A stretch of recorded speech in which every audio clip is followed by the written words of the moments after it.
Johor Darul Tazim, JDT, memperkenalkan rekrut ke-3 bagi musim akan datang dengan ketibaan pemain tengah makin meningkat naik, Ibrahim Manusi.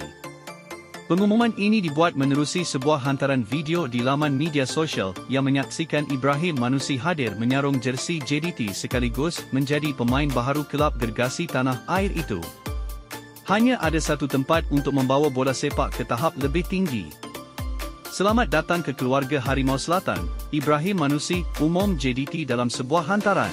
Nama Ibrahim Manusi menjadi sebutan ramai pada saingan musim lalu apabila tampil cemerlang membantu Sri Pahang muncul sebagai naib juara Piala Malaysia setelah tumpas di tangan JDT. Untuk rekod, Ibrahim atau lebih mesra disapa Baim mencatat 25 penampilan bersama Sri Pahang pada musim 2024-2025 dalam semua pertandingan sebelum skuad Tok Gajah umum tidak sertai Liga Malaysia musim akan datang. Baim juga merupakan rekrut ketiga pasukan JDT menjelang musim baharu nanti setelah ketibaan Antonio Glauder serta Jairo da Silva yang diumumkan oleh pihak kelab baru-baru ini.